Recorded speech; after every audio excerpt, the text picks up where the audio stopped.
A ver, cuando pensamos en capitalismo, nos vienen a la mente los grandes magnates, los capitanes de industria, ¿verdad? Pero, ¿y si el secreto de su poder no estuviera en mandar, sino en todo lo contrario, en servir? Hoy vamos a desgranar una teoría muy interesante que le da la vuelta a muchas de las ideas que tenemos sobre el origen de este sistema.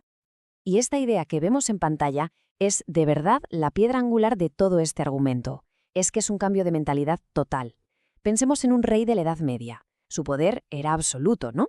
Bueno, pues un líder industrial de hoy depende por completo de la gente que compra sus productos. Si no les da lo que quieren, y además mejor y más barato que el de al lado, su reino, por así decirlo, se viene abajo. Es un giro de 180 grados en quién tiene el poder de verdad. Vale, pero para entender de verdad lo rompedor que fue todo esto, tenemos que retroceder un poco. Vámonos a la época justo anterior, al mundo precapitalista. Un mundo que, según nos cuenta esta fuente, era un mundo prácticamente paralizado, muy rígido. Y aquí el contraste es brutal. En esa sociedad feudal, si se nacía en una familia campesina, pues lo más seguro es que se muriera siendo campesino. El destino estaba escrito. Y la poca industria que había, ¿para quién era? Pues para hacerle brocados y joyas a la nobleza. El 90% de la gente, la inmensa mayoría que trabajaba la tierra, ni olía ese sistema. Claro, un sistema tan rígido no podía durar para siempre. Estaba llegando a su límite. Estamos en la Inglaterra del siglo XVIII y la cifra es tremenda. De unos 7 millones de habitantes, había hasta 2 millones de personas que eran literalmente marginados. Gente que no encajaba en ninguna parte. No tenían tierras, no podían entrar en los gremios de las ciudades, o sea, no tenían ningún futuro. Y es que la escala del problema era gigantesca. La gente de arriba, los políticos, la aristocracia, nadie sabía qué hacer. Se les juntaba todo, cada vez más gente y cada vez menos recursos. Hasta la madera empezaba a escasear. Parecía un callejón sin salida, de verdad. Pero entonces, pasa algo. Y aquí es donde la historia, según esta teoría, da un vuelco espectacular. Porque la solución no vino de los que mandaban ni de los grandes pensadores. No, vino desde abajo. Vino precisamente de esa gente que el sistema había dejado tirada. Fue un proceso que surgió de la pura necesidad, ¿eh? Esta gente, que solo quería sobrevivir, empezó a montar sus pequeños talleres. Y claro, no se pusieron a hacer carrozas de lujo para competir con los artesanos de la corte. No, hicieron algo mucho más inteligente, algo que lo cambió todo. Empezaron a producir cosas baratas, cosas que pudiera comprar todo el mundo. Y esto que vemos aquí es, ni más ni menos, el nacimiento de la producción en masa. Pensémoslo un momento. Es la primera vez en la historia que se produce a gran escala, no para el lujo de unos pocos, sino para las necesidades de la mayoría. Y aquí está la clave de todo, el gran cambio. La misma persona que trabajaba en la fábrica era ahora el principal cliente de esa fábrica. Así que, con este giro, el poder cambia de manos. Se desplaza desde la aristocracia hacia la gente de a pie. Y nace un principio que, según esta visión, sigue mandando hoy en día: la soberanía del consumidor. Y esta frase, ¿el cliente siempre tiene razón?, la hemos oído hasta la saciedad, ¿a que sí? Pues según esta teoría, resume a la perfección esta nueva forma de funcionar. El cliente, que es la misma persona que está trabajando en la fábrica o en el campo, es quien tiene la sartén por el mango. Las empresas, por muy grandes que sean, viven o mueren según lo que esa persona decida. Un ejemplo buenísimo de esto es el de los ferrocarriles. Parecían intocables, ¿verdad? Un monopolio total.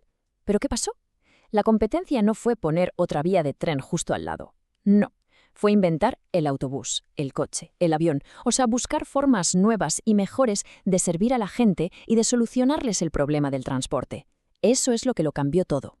Y el resultado de todo este sistema, argumenta la fuente, fue una mejora del nivel de vida como nunca se había visto. La tabla lo deja muy claro.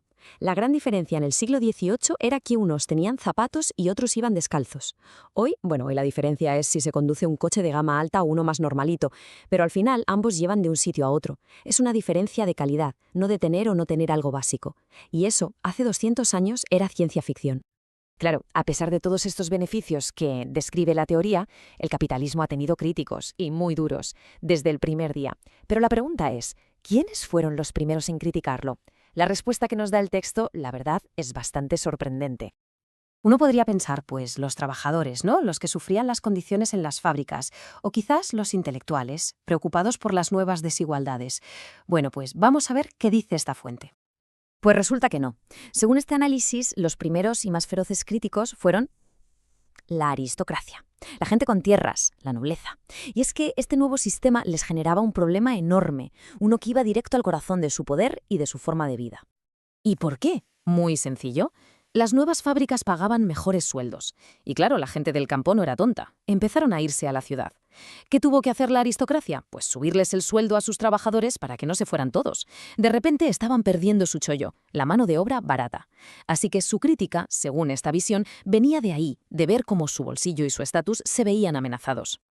Y sobre esa imagen tan extendida del horror de los inicios del capitalismo, el texto presenta un dato que busca rebatirla. Y es un dato muy potente. Durante los años de la Revolución Industrial, la población de Inglaterra se duplicó. Pasó de 6,5 millones a 13. ¿Qué significa esto, según el autor? Pues que a pesar de lo duras que fueran las condiciones, la realidad es que sobrevivían muchos más niños que antes. Más gente llegaba a la edad adulta. Vale, recapitulemos un poco. La innovación vino de los marginados y el poder lo tiene el consumidor. Pero entonces, ¿qué es lo que hace que todo esto siga avanzando? ¿Cuál es el motor que impulsa esa mejora económica constante? Pues, curiosamente, la respuesta está en el propio nombre, capitalismo. Y lo irónico es que fue Karl Marx quien le puso ese nombre y lo hizo de forma despectiva. Pero el autor de este texto dice que, sin querer, Marx dio en el clavo. El nombre describe perfectamente de dónde viene el progreso, de la acumulación de capital. O sea, de la capacidad de ahorrar una parte de lo que se produce para poder invertirlo. A ver, ¿cómo funciona este ciclo? Es más simple de lo que parece. Alguien ahorra, no se lo gasta todo. Ese ahorro se invierte, por ejemplo, en un nuevo proyecto de un empresario. ¿Y qué es lo primero que hace ese empresario con el dinero? Pues contratar gente y comprar materias primas. O sea que mucho antes de que el empresario o el que invirtió vean un duro de beneficio, ya hay gente cobrando un sueldo y empresas vendiendo sus materiales. El beneficio llega primero a los trabajadores y proveedores. Y esto choca de frente con una de las ideas de Marx, la llamada ley de hierro de los salarios. Esa teoría venía a decir que los trabajadores son como animales, si se les paga más, tienen más hijos y al final vuelven a estar en la pura subsistencia. La visión de esta fuente es totalmente opuesta. Dice que las personas no somos así, que aspiramos a vivir mejor y que se usan los sueldos más altos para eso, para mejorar la calidad de vida. Con lo cual, llegamos al meollo de la cuestión, a la conclusión de todo este argumento. Y es esta. La gran diferencia entre los países ricos y los pobres no es otra cosa que la cantidad de capital que se ha invertido por habitante. Cuanta más inversión, mejores herramientas, más productividad y, por tanto, mejores sueldos y mayor nivel de vida. Todo está conectado. Y el ejemplo que se suele poner es el del milagro alemán después de la Segunda Guerra Mundial. Según esta perspectiva, no hubo ningún milagro. No fue magia. Fue simplemente aplicar los principios de la economía de libre mercado. Se argumenta que una recuperación económica así no es un milagro, sino la consecuencia lógica de aplicar unas políticas económicas concretas. Y para cerrar, el análisis nos deja con una pregunta final, una pregunta bastante provocadora, que resume toda la idea. Hoy, en el planeta, somos 10 veces más personas que en la era precapitalista. La teoría plantea que la supervivencia de miles de millones de personas es de hecho un resultado directo de este sistema. Y la pregunta que queda en el aire es, de todas las personas que vivimos hoy, ¿quién puede estar seguro de que habría sido una de las que hubieran sobrevivido en aquel mundo anterior? Es una idea potente, sin duda, algo para darle vueltas.